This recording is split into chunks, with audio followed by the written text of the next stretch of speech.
Cameron. Hey. Hey. I'm Shannon. So nice to chat with you. So good to meet you. Yeah, I have been loving all of your music. Really? Yeah, of course. Which ones? I like. Oh, where's the notes? Yeah, look. I love Quitter. Oh, thank It you. is such a good song. How's the tour been going? You're wrapping it up very So soon. great, man. Meet Yeah. a lot of really, really, really cool people. Excited to be back in Canada, home Yeah. country.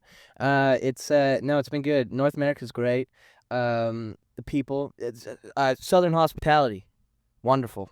Like in the Wonderful. States? Yeah. Yeah, it seemed like every waitress over 50 comes up to my table and she goes, "Hey, baby, what can I get you?" Yeah.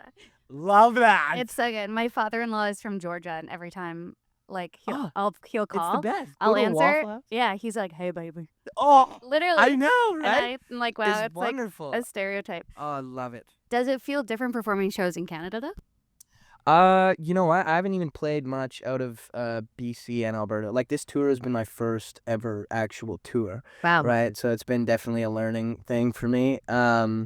It's been really good. I'm really excited to hit this part of Canada. I've never played any shows this part of Canada, and so I'm really excited to meet. Because it's been a long time coming. These Canadian shows were the first ones to sell out on this tour. And I feel like you have a lot of fans in Toronto too.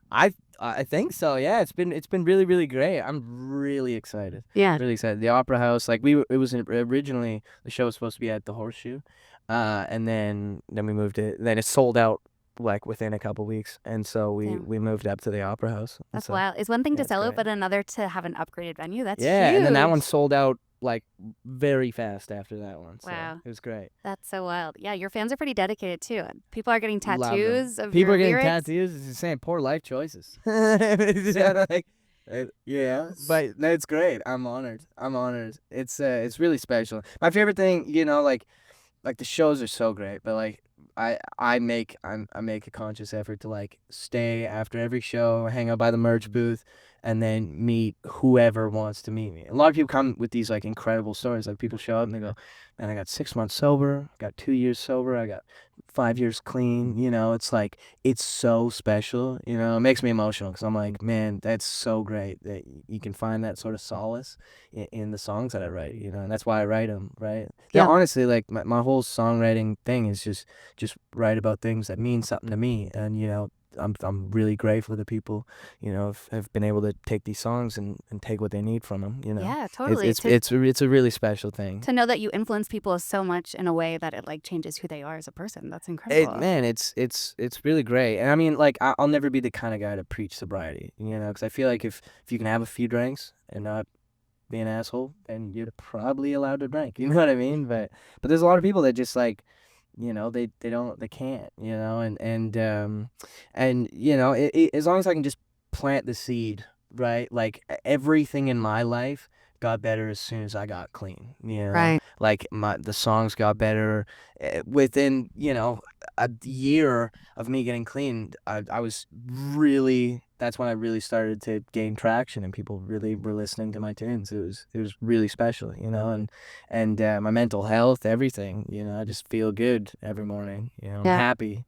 I didn't realize I wasn't happy for a long time, Right. and then I realized now with a clear head, I'm like, man, I'm really happy and I'm really grateful, and it's special. And I tell this to people at every show. I'm like, people often ask me all the time, what keeps me sober? And to tell you the truth, it's the people that come to my shows and the people that listen to my music. Like, they give me a purpose in life. That's why I'm so grateful for those people, because they literally saved my life. Wow. Not to get all, Yeah. but for real, it's really important to me. I love these people. Yeah, that's so sweet. When you go to write songs, then are you thinking about where you're at in life, or does it cause you to think more about your life and who you are as a person because you're putting all these thoughts and feelings into songs?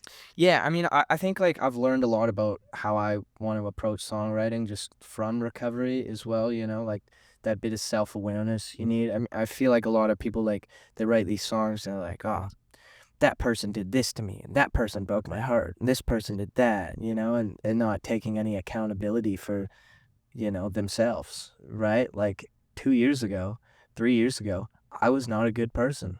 I was a bad person. And, and all I can do now is just try to do better than I did yesterday, and also, write songs about that, right? Like I wasn't a good person, but I'm trying, and like Right. not being afraid to have that vulnerability and say when everybody likes to, not everybody, but people like to pretend like they're this perfect person and like, man, I got it all figured out. And no, I don't. Even now, like, I'm still learning every single day. Right. Right. And Yeah. so that's all you can do is just try to do better than you did yesterday. That's all I'm trying to do. Right. Yeah. Totally. You weren't always a songwriter to begin with, right? No, I got into music from American Idol.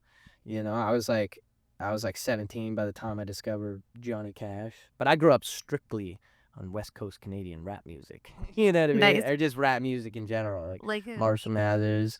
Like I probably listened to that Slim Shady LP 1 and Marshall Mathers LP 1 and 2 like so many times. And I just grew up on rap music, but I never got into country at all until I was 17, and then I remember discovering that. I was like, wow, that's really special.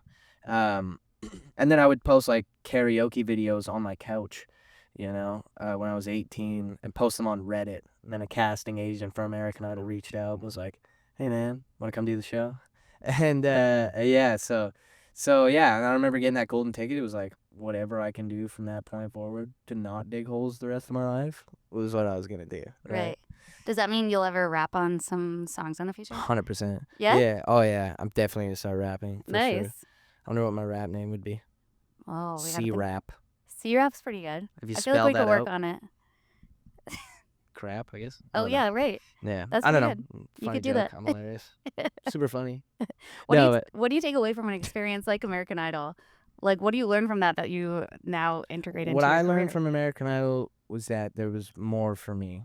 Mm. There was more to my life than, digging holes and cutting down trees and there was more for me, and so I'm grateful for that. But honestly, everything in my career came after American Idol. It was like when I got sent home and I had no idea what to do, and then I just picked up a guitar, started playing guitar, and then I started writing songs and just really tried my best and stayed consistent. And there was a whole bunch of times where I was like, I failed. So you know what I mean? Like I got kicked off, and then I spent the summer putting up little shows and just trying to learn and doing the social media thing. And then I ran out of money, so I had to go back to the pipeline, and I was like, I failed. That's it. It's done for me. But I just kept working, and then I kept writing songs, playing guitar, and then I quit my job again. And I just I don't know, I just kept it in the back of my head. Just keep going. And a lot of the time it can be so unforgiving, because you're like, make one post and it'll be great and it'll do really well and your song's doing well, and then things start to decline, and then you're like, just trying to get that second, and so, but as long as you just keep going, hard work brings good luck, right? Yeah, So, totally. Do you have a clear vision for the future? Do you have like a path that you want to accomplish all of these things? I want a G-Wagon. Yeah, is that and the I goal? want a pool indoors so I can swim all year round, and I want 6 wiener dogs all running around the house barking meow meow meow, you know what I mean, like whatever dog says. That's all I want. Yeah. The only things I want. And then like pecan pie on Sundays, like just little things. I'm all about the little things. Like I go hit up a diner, get some bacon and eggs, little things like that. Nice. I feel like you could accomplish some of those things today. I'm doing it already. I'm happy. I'm the Good. happiest I've been ever. I'm so glad to hear that. Yeah, me too, man. That's so great. Wild. Well, Yes. thank you so much for being here. Thank you. That was wonderful. That was really funny. That was good, eh? Oh, yeah, that was That was great. so good.